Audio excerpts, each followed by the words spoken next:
Let's just see. Let's just see. Let's just see. These videotapes would first appear ordinary to the unsuspecting eye. However, as you continue to watch, it becomes abundantly clear that something is wrong. So we're gonna kill her and her friends, and we're gonna keep moving on. I heard some news about Kirsten. She's gonna be home alone from 6 to 7. What? So we might kill her, then drive over to Cassie's thing. What the hell? Scare the shit out of them, and kill them one by fucking one. Only small snippets of the videotapes filmed by teen killers Brian Draper and Tori Adamczyk have been available to the public. Yo, bro, what? The majority of the following footage has never been seen before. These are the lost tapes of the Scream Killers. The Stream Killers. Police Deputy Karen Hatch arrived at a residence on Whispering Cliffs Drive in Pocatello, Idaho. The home belonged to Allison and Frank Contreras, who had recently returned from a weekend trip. Their 13-year-old daughter, Kelsey Contreras, discovered her cousin, Cassie Jo Stoddard, lying deceased on the family's living room floor. Hello, Cassie. Allison immediately called 911. Oh my god.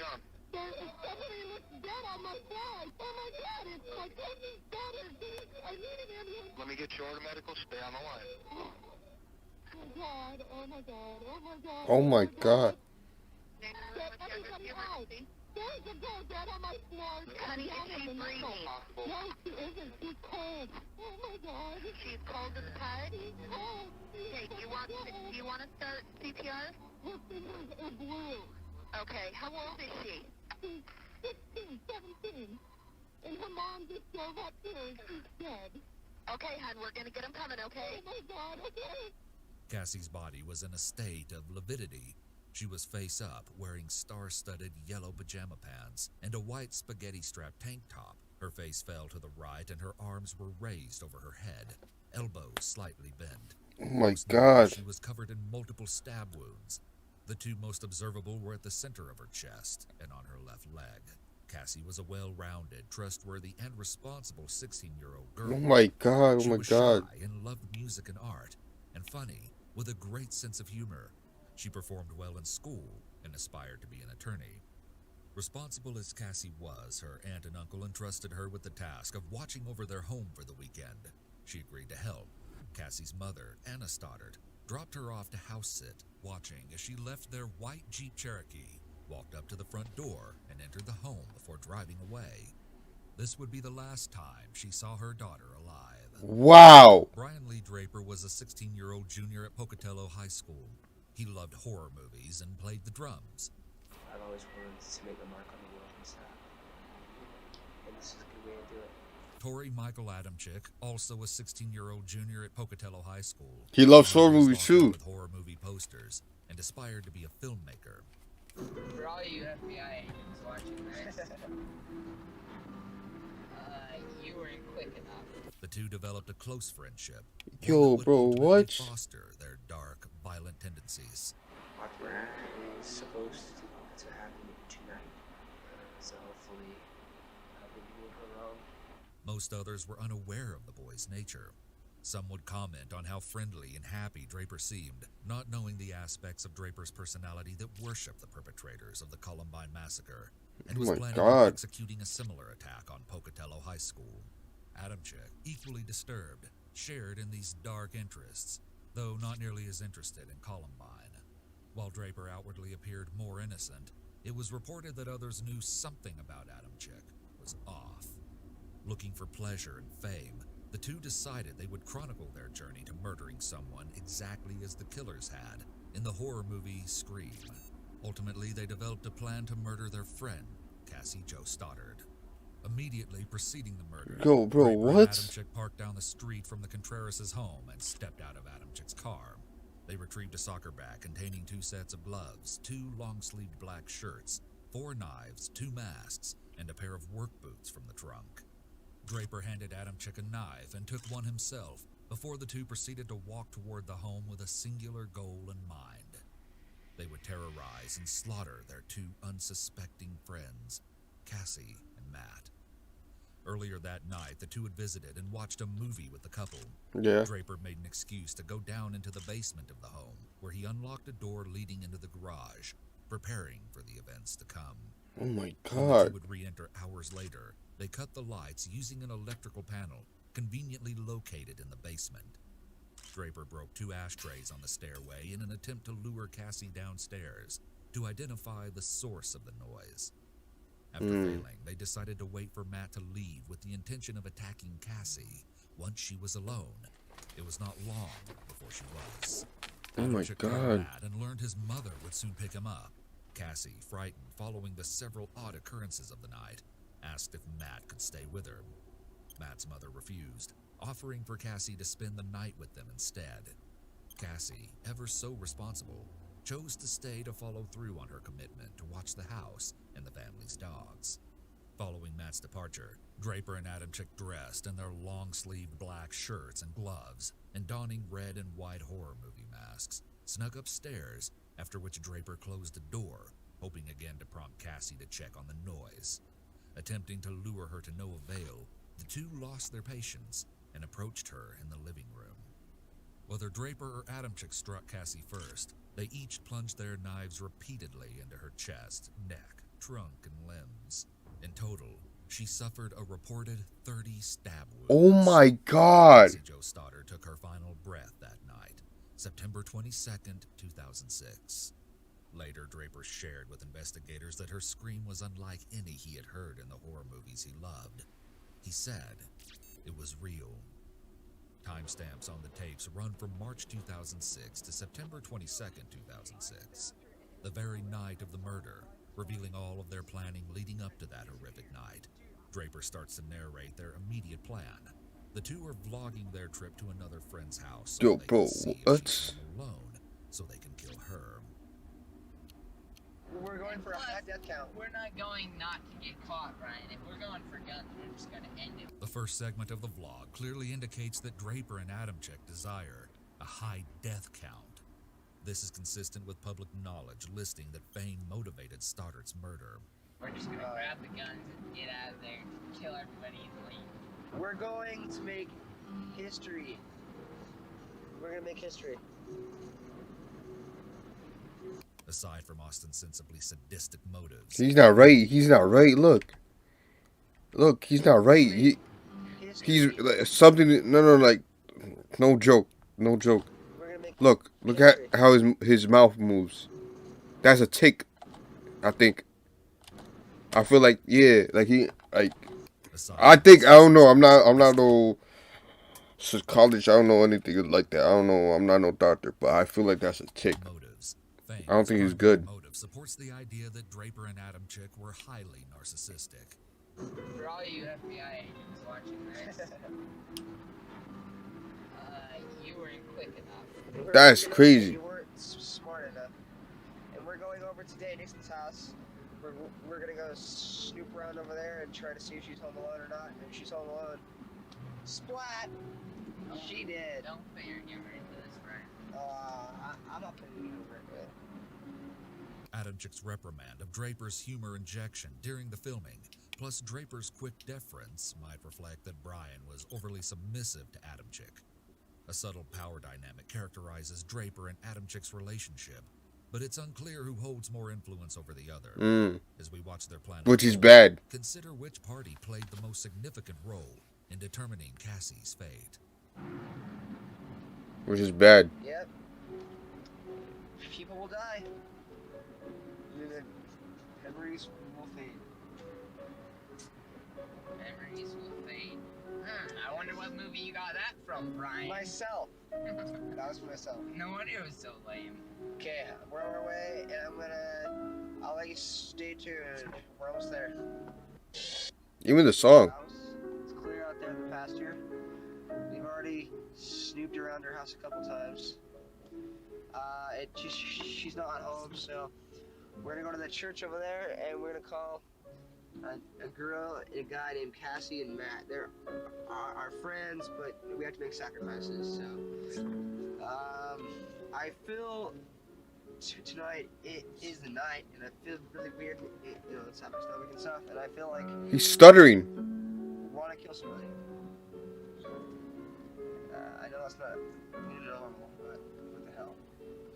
I feel we need to break away from normal life How bright is You see? this light? because, let's say it this way, parents, along with their parents, and so on, taught them God, Jesus, the whole bullshit line. I'm sure you guys believe in God as well. Yes. I realized when I was in 7th grade, you don't believe in Santa Claus or vampires or werewolves. They're used to metaphor not to let. They teach their kids back in the 1800s. I learned this in English class about telling their kids that you can't go outside or a vampire will get you, just to make their kids stay and do what they want to do. God is basically the same way. Yep. Trying to get people to do good, or else, so-called, you go to hell. And we're obviously going to hell if it's real, but you know what? Who gives a shit? Yeah. Adam Chick's family members and teachers What? reported that he struggled with critical thinking, but here he demonstrates advanced comprehension and thought surrounding complex topics. Yeah. The psychological insight gleaned from the message about how allegories and religious beliefs were invented by parents so that parents could control their kids suggests that control is a very salient concept for Adam Chick. And given the boys' apparent antisocial tendencies, which includes being oppositional, they perhaps felt that they could rebel. The boys rebelled against their perceived external reality by doing exactly the opposite as they best knew how. Not only did they refuse to believe in God or any associated concepts, both having grown up in the Church of Jesus Christ of Latter-day Saints, but also they did just what they seemed to gain pleasure from, killing. It's not real. It's so blatantly obvious it's not real, but People believe it because their parents teach them, and so it's so hard for them to let go of it because they've been taught their whole life. yeah, I know. But fucking what the point I'm making is He drunk? Cause he's stuttering, bro. Like, we are also taught that things like killing people and other thing is wrong. The only thing that it's wrong about is because it's breaking the law, and the law is only wrong. The law is Natural only selection, there dude. because Natural selection. That's all I gotta say. there should be no law against killing people. Huh. I know it's a wrong thing, but Natural selection. hell, you restrict somebody from it, they're gonna want it more. Exactly. Goodbye, camera. what the When heck? Draper says that it's blatantly obvious that it's not real, he laughs. It's so blatantly obvious it's not real, but Given that the statement was not actually funny, he may giggle or laugh as a learned response to discomfort or cognitive dissonance. Laughter makes us comfortable when an individual detects inconsistencies in his internal world. For example, two logically incompatible thoughts like, I'm doing the right thing, and society or law says murder is wrong. One mechanism posited by some classical social psychologists is that dissonance reduction is motivational.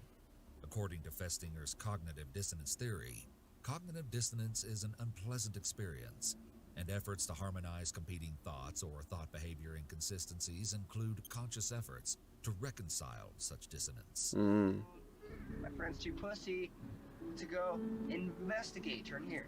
Too smart. Why are you turning there, dude? Okay. Now we're gonna go over to Cassie and Matt. So far, the other dude is the top dog. Home Alone. We're gonna Not the top dog, cause he's pussy for this. But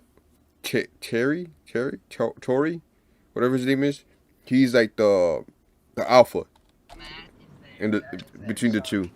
He holds the power, I think. We'll see. So far. We'll see if their parents are home or not. If they're home alone, we will leave our way, and then we will come back in about 10 minutes. We'll sneak in through the door because chances are they're probably in Cassie's room.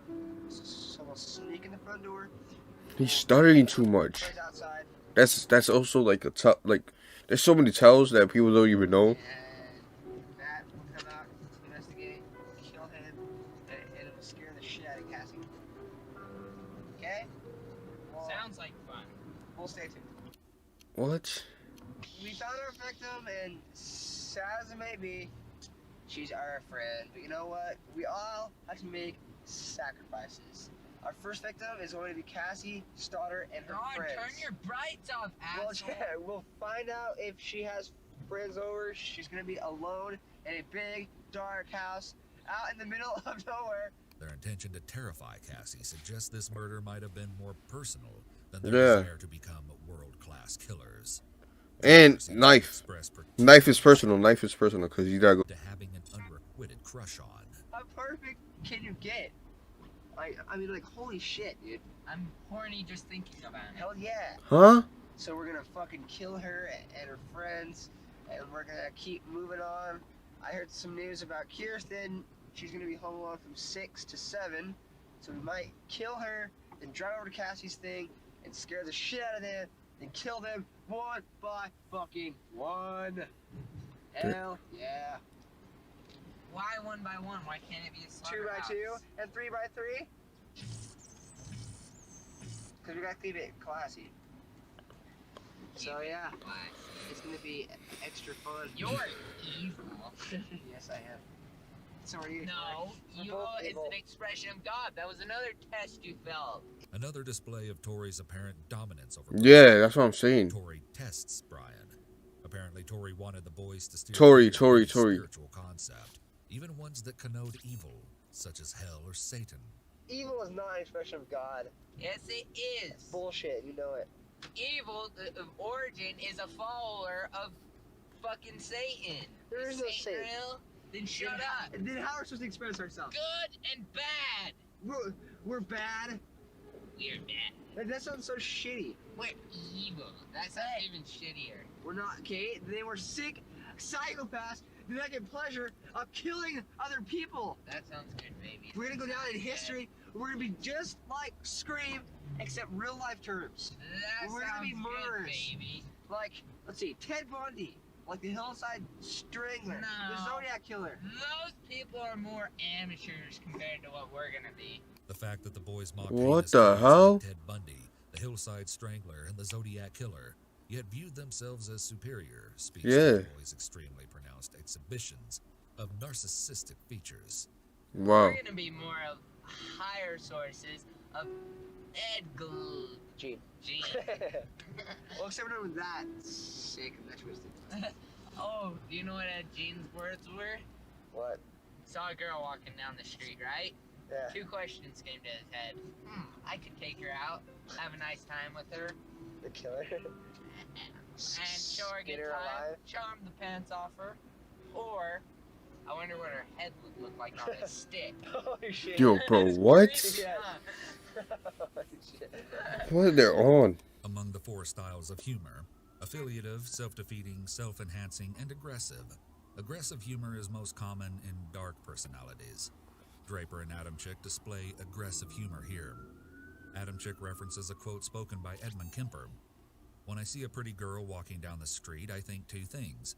One part of me wants to take her out, talk to her, be real nice and sweet and treat her right. The other part wonders what her head would look like on a stick. Wait, Is a quote spoken by Ed Gein. who's that? Adamczyk misattributes this quote just as the main character in the film American Psycho does. Murder Oh, is power, murder is freedom. Goodbye. I don't know. why do he keeps adding the Then start song? off the next day, the day of Cassie's murder.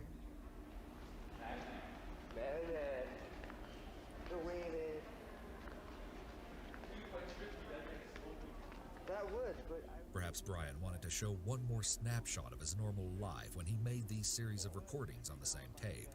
Draper's steps are intentional as he turns each corner into the echoing hallways with a singular mindset. He holds the camera low as he approaches Cassie, a predator stalking its prey. She stands alone by her locker. hey, look, it's Cassie. Hey, look, I don't know. Hello, Cassie. I'm getting you on tape, okay? Say hi, please. Okay, see ya. Wait, have you seen Tori?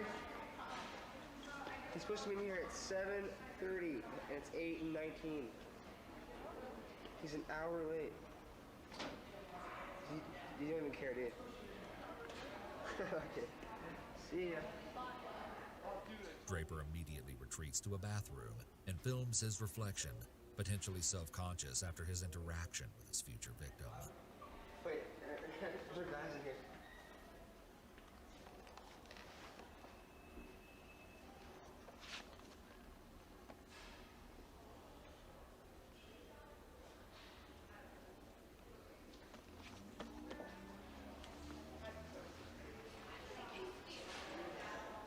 He seems lost in the ebb and flow of overlapping conversation that surrounds him, walking alone, unseen and unheard. Yeah.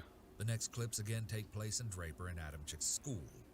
It appears that both are cutting class and using the library or study hall to finalize a written plan for the killing of Cassie, to take place later that very same day. Draper does most of the narration, with Adamchick interjecting. Adamchick is writing in a notebook, apparently making out written scenarios of how they will commit the murder later that night.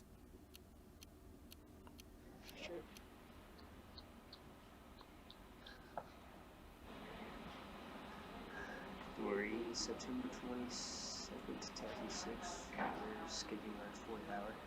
We're writing our plan right now for tonight. It's gonna be cool.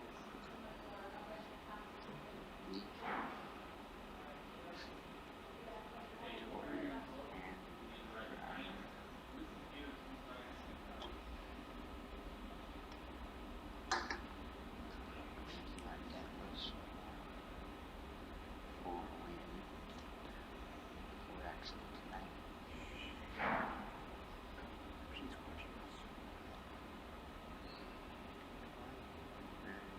She's still watching us.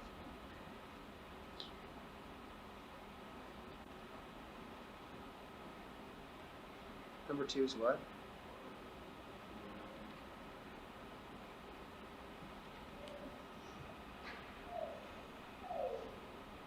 A genuine smile reaches the eyes, and as Draper beams at the camera, we can see his smile is real.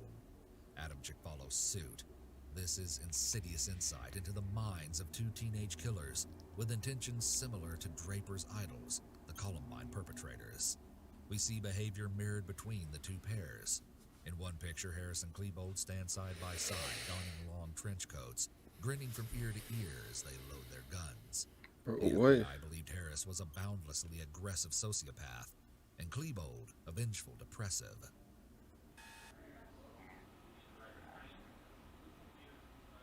What was that? Draper often glances at the recording of himself. When Adamchick glances at the recording of himself, it is often just after Draper did so.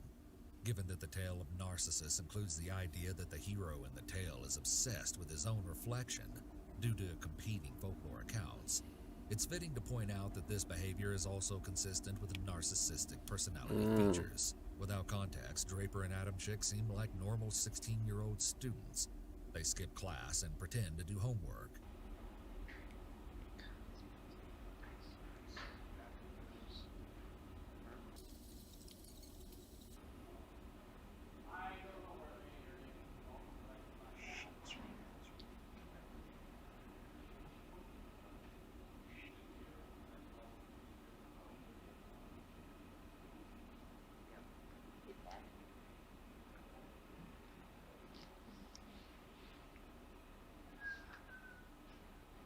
Don't whistle.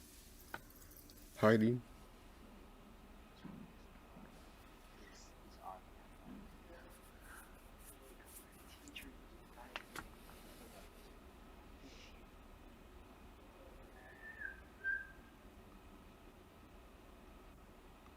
Nah, they don't even care.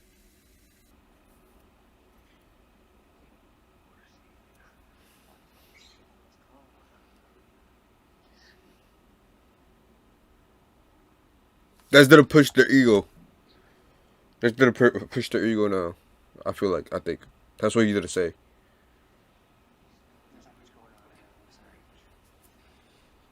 Their noticeably inconspicuous behavior seems like that pulled directly from the characters of a sitcom. Yeah, if you're watching this, we're probably deceased.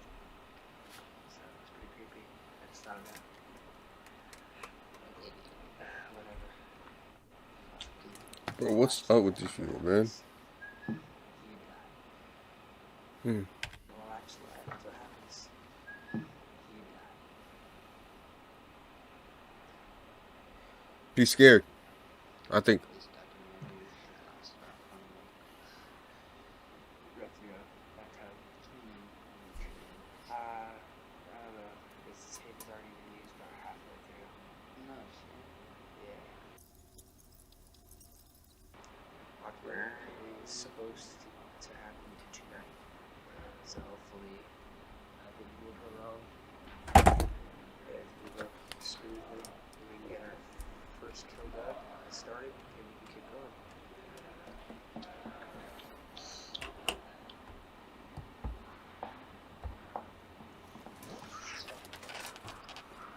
Before you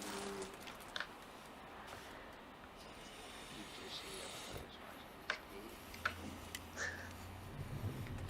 I really should delete this. It's Good really luck fun. with that. Yeah. It's good luck. Tori and Brian clearly wanted to send this video segment as a message.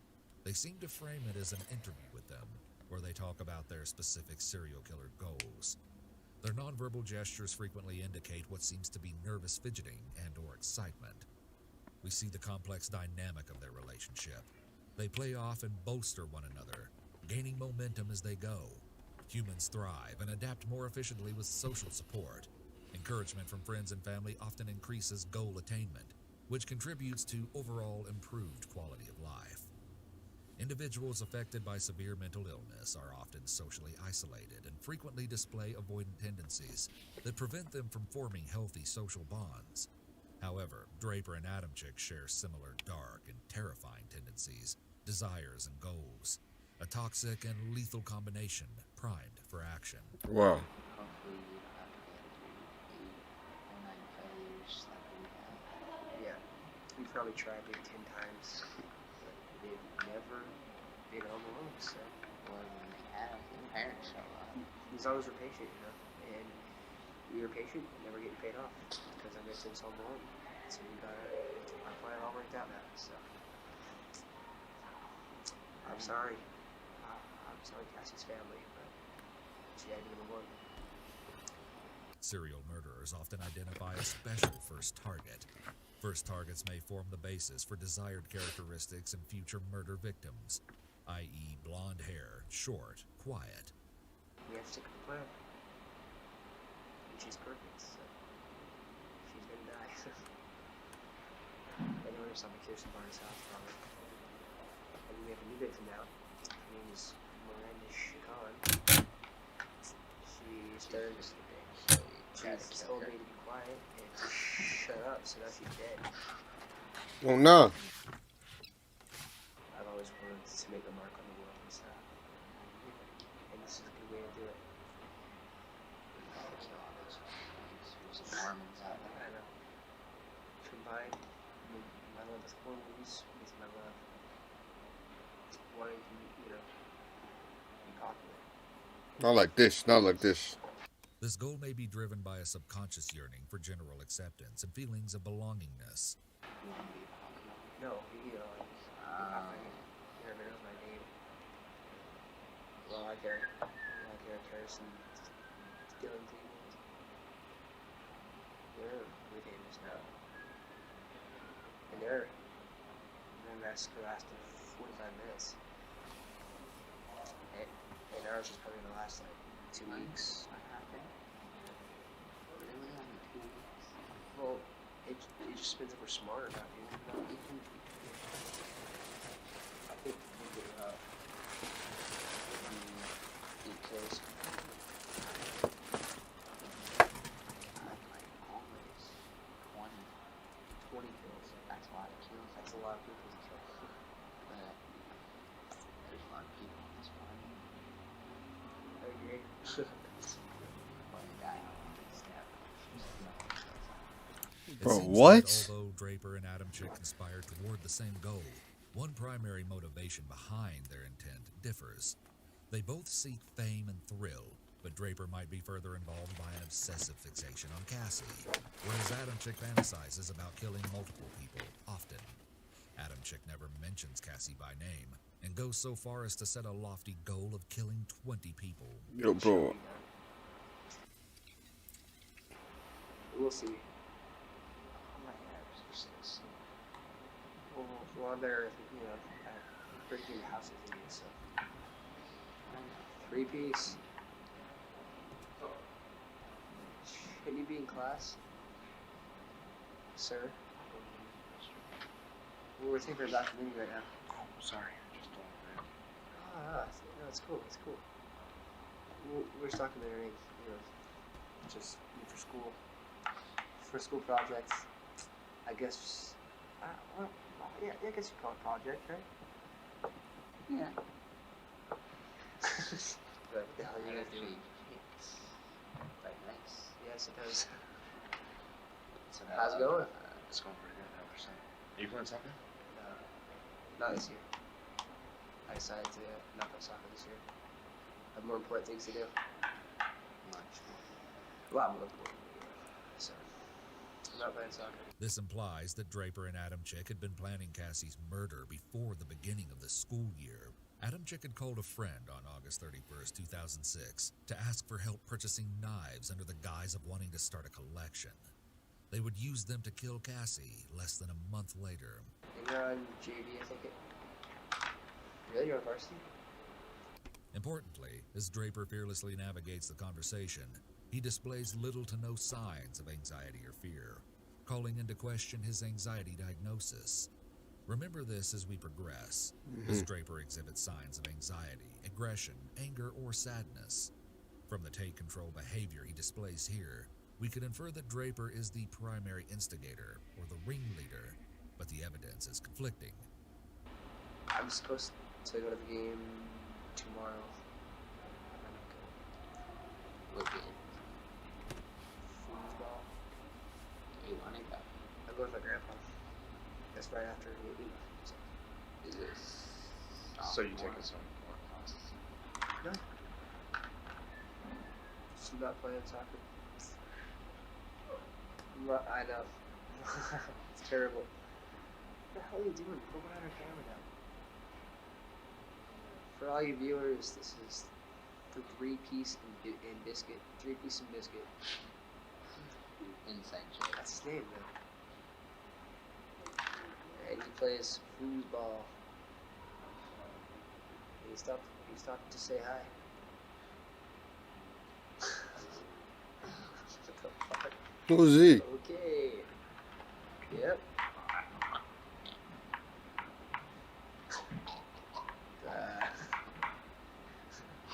Who's he? Stay tuned. Hold on. Who the hell do you think that? Their well-meaning classmate feigns choking, a perverse and ironic foreshadowing of the death that would occur later that night. This classmate later testified as a civilian witness in Adamczyk's trial, State versus Adamczyk. Their lighthearted interaction suggests that Draper and possibly Adamczyk may have been more involved and accepted in their high school community than is typical of youth with violent and antisocial proclivities, as it seems Draper and Adamczyk display. Draper specifically seems to have been well ingrained. During his trial, character witnesses explained that he appeared to be a healthy, happy teenage boy, which suggests he has a keen ability to blend into normalcy. Consumers are big meats. Okay, we're back. Sorry for that thing, but that's kind of not planned, but, you know, shit happens. You sound kind of big. Sorry for that little thing. Whoa, whoa, whoa, whoa, whoa. Whoa, whoa, whoa, whoa, whoa.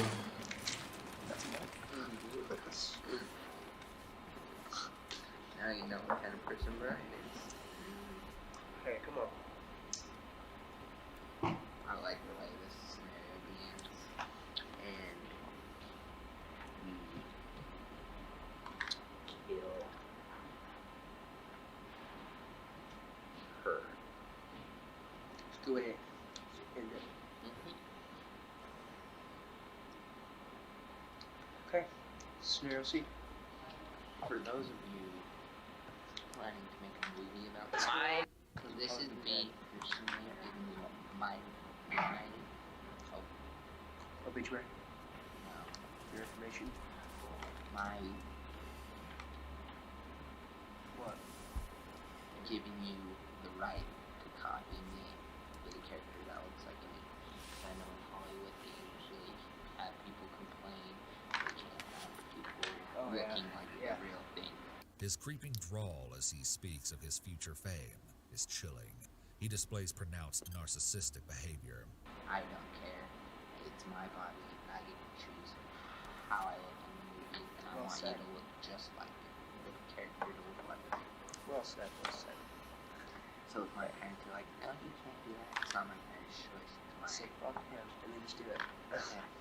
And if they try and sue you, use the staple to back up. See, they can't do it. Yep. I hear it. I'm the same way. Okay. Serious. See. How about Matt arrives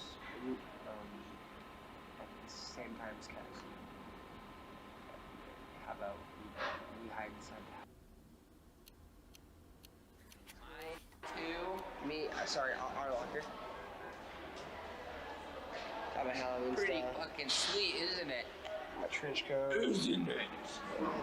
Adamchik's locker is evidence of his obsession with horror. Posters plaster the inside. Unsurprisingly, we see the movie Scream. These look sweet. The smokes here. Well, I'm gonna Look at those little legs. what a thing. Let's go.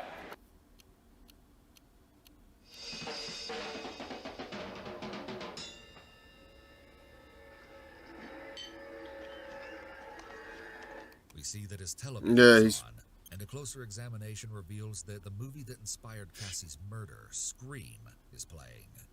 Just hours prior to the murder at approximately 5:28 p.m., Draper seems to be practicing and gathering momentum, hyping himself up for what will follow. We hear a brief, chilling, and discordant musical hum before we find ourselves back with the pair in Adamchik's car.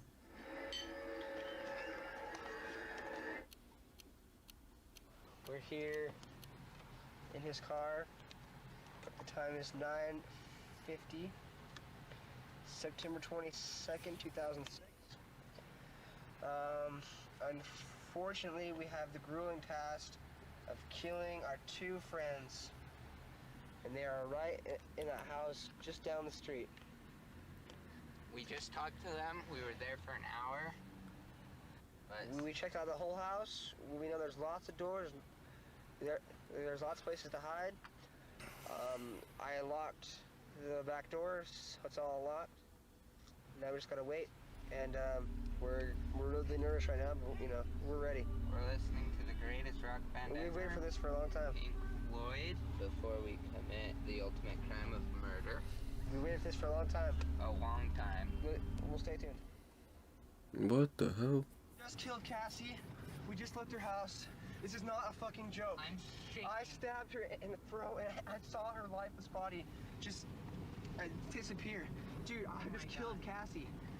Draper divulges that he stabbed Cassie in the throat, and shortly following, we hear a full variant of the phrase, "just killed Cassie," as "I just killed Cassie." In the interviews that followed, the two attempted to downplay their roles in the crime. Moreover, Draper claimed he only stabbed Cassie because Adamchik told him he had to. In stark contrast to his claim, Draper singularly stakes claim to Cassie's murder here, stating "I" instead of "we." Oh, fuck. That felt like it wasn't even real. I mean, it went by so fast. Shut the fuck up. We gotta get our act straight. It's okay. Okay, let's buy movie tickets now. Okay. Come on, goodbye. No. Goodbye. As he straddles the line between shock and euphoria, consider one key observation. Draper's voice is crystal clear. Draper transitions through periods of low, moderate, and severe slurring and stuttering throughout these videos. Yeah. Accounts of friends and family indicate that Draper had a noticeable stutter throughout childhood. He was targeted by his peers, a victim of bullying.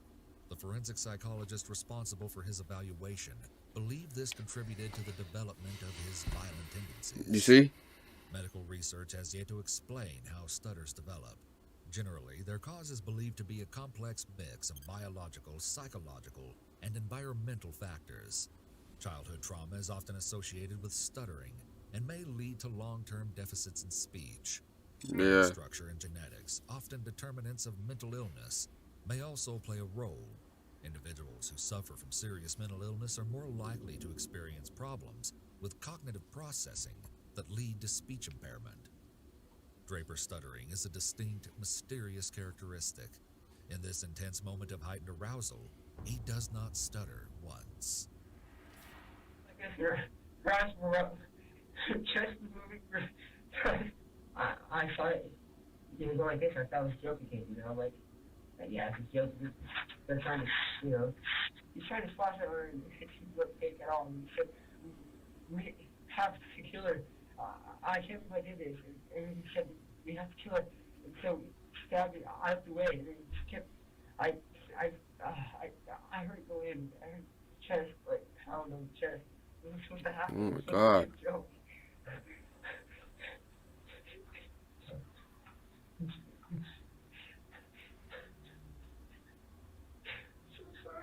Just killed Cassie.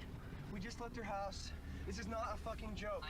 I stabbed her in the throat and I saw her lifeless body just disappear. Wow. The two were sent to Idaho State Correctional Institution following their initial convictions and remain set to live the rest of their lives in prison.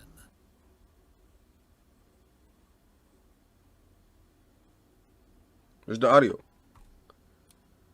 Student to talk? Wow. Figured, man.